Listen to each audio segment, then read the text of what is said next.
하늘을 나는 유일한 포유류인 박쥐는 최첨단 과학기술을 온몸으로 보여주는 동물이라고 할 수 있죠. 공기의 흐름을 읽고 비행하는 유체 흐름 감지, 열 감지, 초음파 영상 탐지 같은 기술들을 박쥐가 갖고 있잖아요. 실제로 박쥐는 급정지, 급출발, 급회전, 거꾸로 날기와 같은 고난이도의 비행도 척척 해낼 수 있다고 해요. 박쥐의 이런 비행의 비결은 날개에 난 미세한 털이라고 해요. 이 털은 날개 표면을 스쳐가는 공기의 흐름을 감지해 박쥐가 제대로 비행할 수 있게 도와주는 역할을 한다고 해요. 박쥐의 이런 능력을 본따 난기류와 기타 비행의 걸림돌을 미리 감지할 수 있는 차세대 비행기를 설계하는 데 도움이 될 것으로 기대하고 있다고 해요.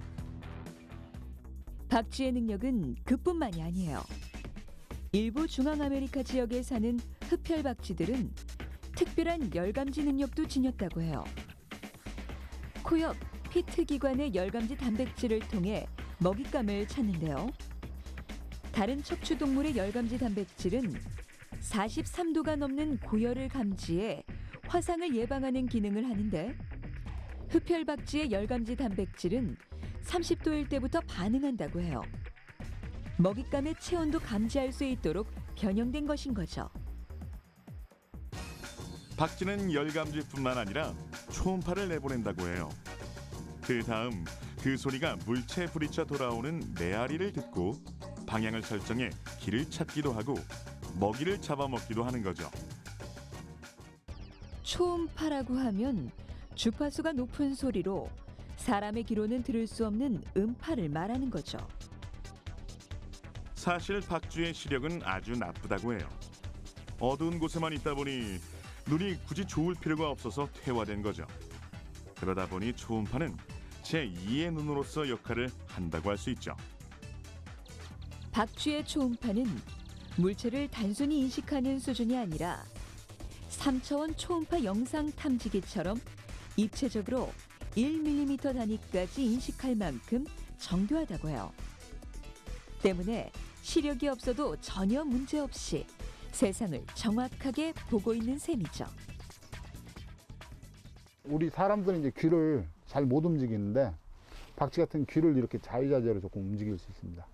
그래서 초음파를 자기가 원하는 쪽으로 들을 수 있고 초음파를 코에서 발사하고 오는 걸 이제 들을 수 있기 때문에 그러니까 그 장애물의 그러니까 거리하고 위치까지도 정확하게 파악할 수 있습니다. 이러한 박쥐의 눈을 대신하는 초음파 능력을 본따 현재 우리가 쓰는 레이더를 개발했다고 해요. 레이더라고 하면 전파를 사방으로 보낸 다음 그 전파가 물체에 부딪혀 되돌아오는 것을 분석해 어떤 물체가 어떻게 이동하고 있는지를 파악하는 기계를 말하는 거죠.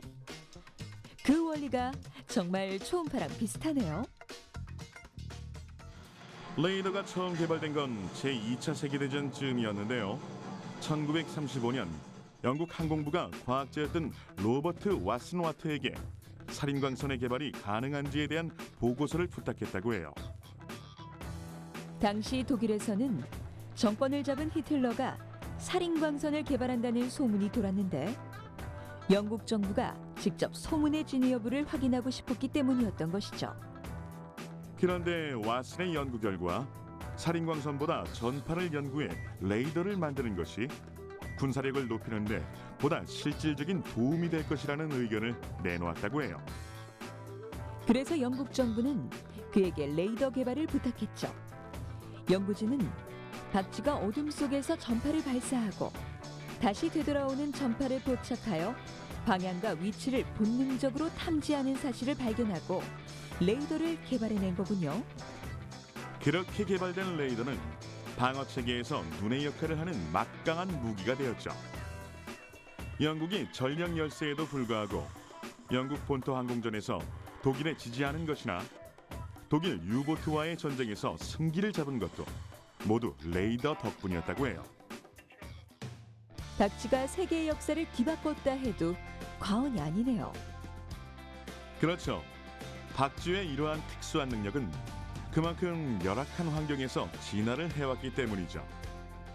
앞으로 또 어떠한 박쥐의 능력이 우리 인간들에게 유용하게 쓰일지 기대되네요.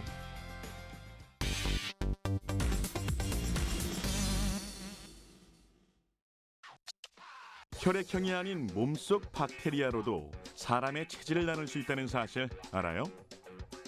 박테리아라고 하면 지구 환경 어디에서나 살고 있는 매우 작고 가장 많이 번성한 생명체를 말하는 거죠.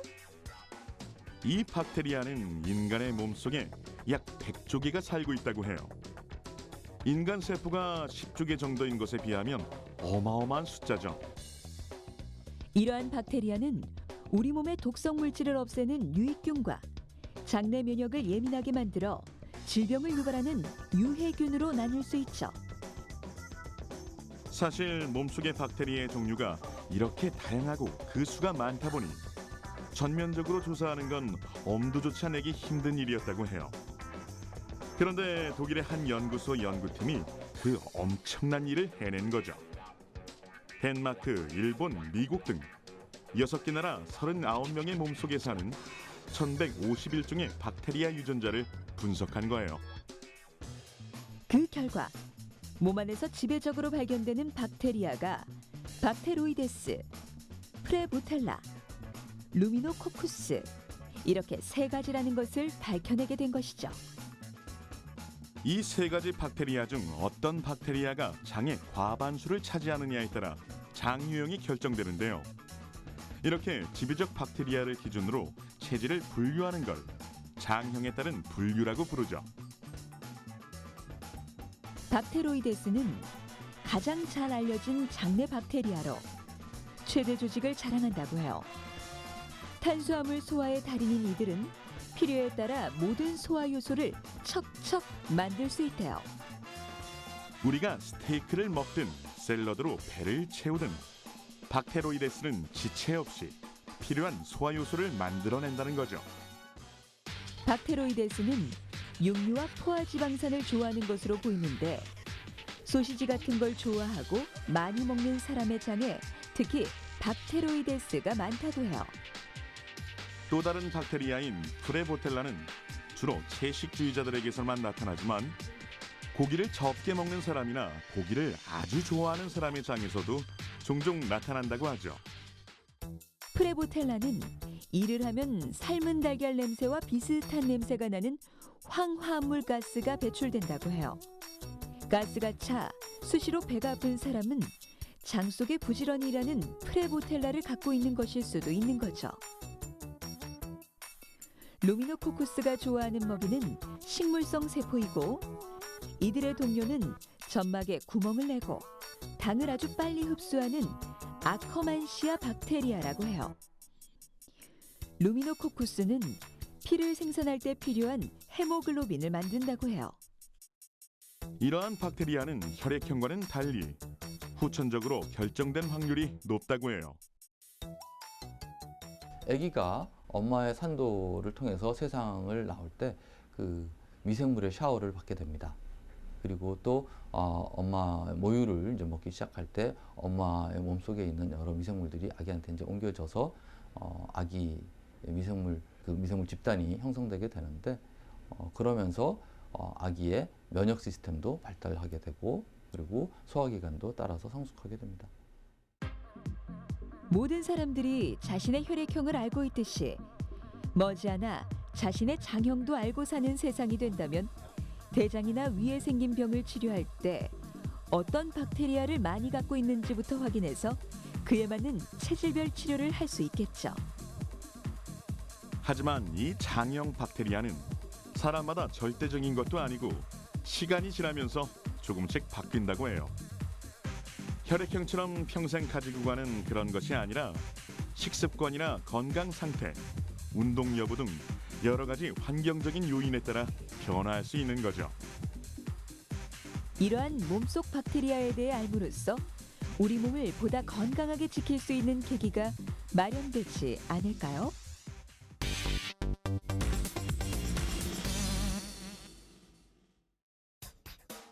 세상을 바꾼 위대한 발명품은 셀 수 없이 많죠.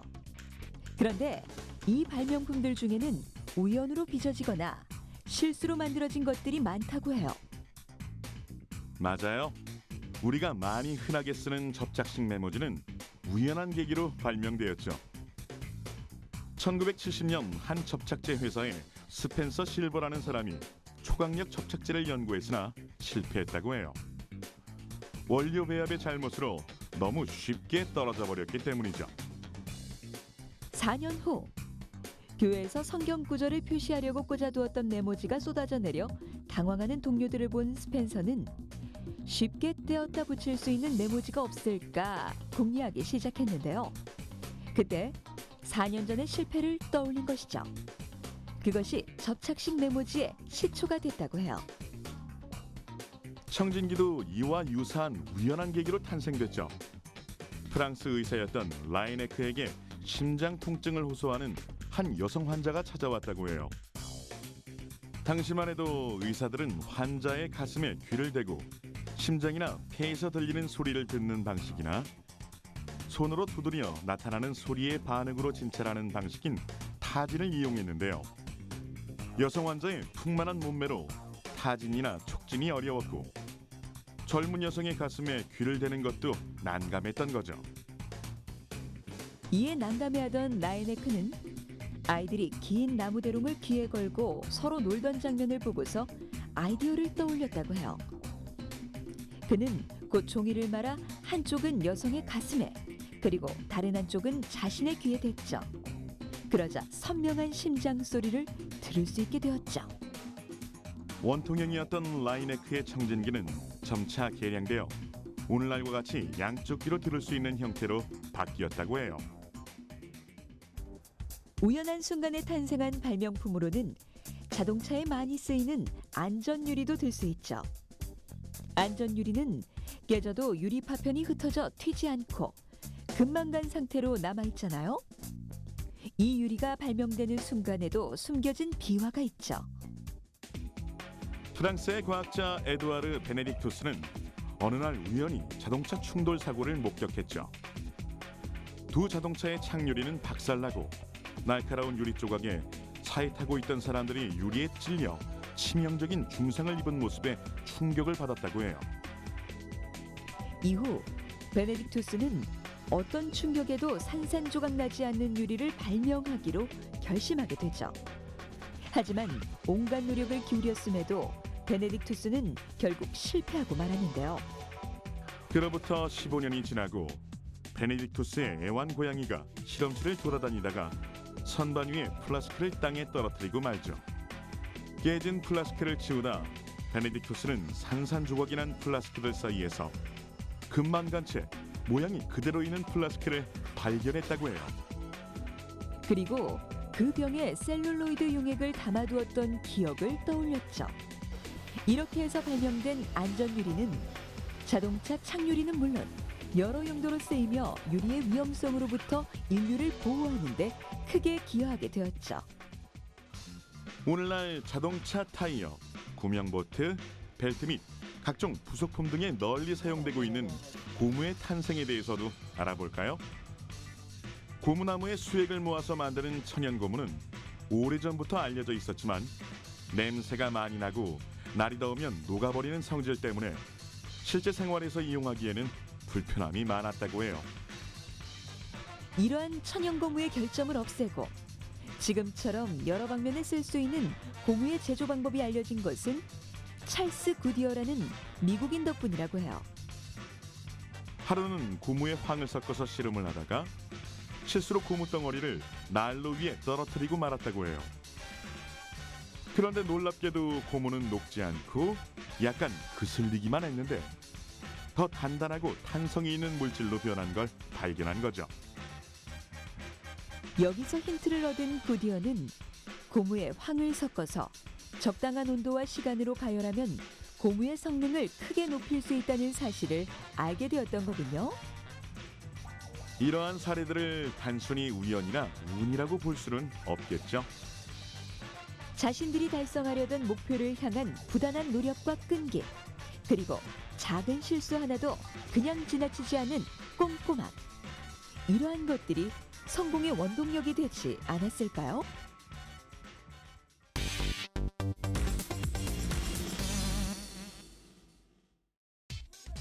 요란한 소리를 내며 맛있는 요리를 완성해내는 압력밥솥. 주방에서 많이 쓰죠. 이 가정용 압력밥솥은 프랑스의 물리학자 드니 파팽으로부터 시작되었는데요. 당시 파팽이 내놓은 압력밥솥의 구조는 압력솥 그 자체로 단단하게 밀폐할 수 있는 덮개와 불필요한 증기를 날려보내기 위한 안전핀까지 갖추고 있었다고 해요. 그렇다면 압력밥솥은 어떤 원리로 요리가 되는 걸까요? 대부분의 음식물은 끓는 물에서 조리하므로 일기압 약 100도씨의 물이면 조리가 되죠. 그런데 액체에 끓는 점은 압력에 따라 달라진다고 해요. 액체에 끓는 점은 압력이 낮으면 낮아지고 압력이 높으면 높아지게 되는 거죠. 이런 원리를 이용해 솥 속의 증기가 빠져나가지 못하도록 함으로써 압력이 높아지도록 해 끓는 점을 높인 것이 압력밥솥이죠. 대부분의 압력밥솥은 내부의 압력을 대기압보다 높은 1.2기압 정도로 높여 물이 약 120도에서 끓게 하는데요. 이렇게 하면 끓는 점이 높아져 잘 익지 않은 음식을 조리하기가 쉬워질 뿐만 아니라 같은 시간에 더 많은 열이 음식물로 전달되어 더 빨리 요리를 끝낼 수 있게 되는 거죠. 일반 압력밥솥의 구조를 살펴보면 솥뚜껑과 솥 사이에 고무를 끼우고 나사를 조여서 증기가 새지 않게 되어 있죠. 뚜껑 위쪽에는 압력추가 구멍을 막고 있고요. 그리고 안전도를 높이기 위해 보조 안전장치도 부착되어 있죠. 우리나라에서도 이런 압력솥과 유사한 장치를 오래전부터 사용해 왔는데요. 바로 가마솥이죠. 가마솥의 솥뚜껑은 솥 전체 무게의 3분의 1에 달할 정도로 무거운데요. 따라서 수증기가 솥 밖으로 잘 빠져나가지 못하여 내부 압력이 대기압 이상으로 올라가게 돼 압력밥솥과 동일한 작용을 하게 되는 거죠. 이러한 과학 원리는 우리가 음식을 데울 때 편하게 쓰는 전자레인지에도 숨겨져 있는데요. 전자레인지는 2차 세계대전 이후에 미국의 레이더 기술자인 퍼시 스펜서가 레이더에 사용되는 마이크로파를 이용한 실험을 하던 중 바지 주머니에 먹다 두었던 초콜릿이 녹은 사실을 발견하고 전자레인지를 발명하게 됐다고 해요. 마이크로파는 파장이 아주 짧은 전자파죠. 이 마이크로파의 진동수가 24억 5천만 번이나 되는데 전자레인지에 넣은 음식에 마이크로파가 지나면서 음식물에 포함된 물 분자가 정신없이 이쪽 저쪽으로 회전하게 되죠. 그리고 주위의 물 분자와 이리저리 부딪혀 열이 발생하고 음식이 익게 되는 거죠. 전자레인지에서 그릇을 꺼냈을 때 그릇이 따뜻해져 있는 것은 마이크로파 때문이 아니라 마이크로파에 의해 데워진 음식물의 온도 때문이라고 해요. 이런 전자레인지에는 금속 성분의 그릇이나 호일을 넣으면 안 되는데 그 이유는 전자레인지에서 나오는 마이크로파를 금속이 반사하거나 집중시켜 스파크와 화재의 원인이 될 수 있기 때문이죠. 압력밥솥부터 전자레인지까지 이렇게 보니 요리도 과학이네요. 맞아요.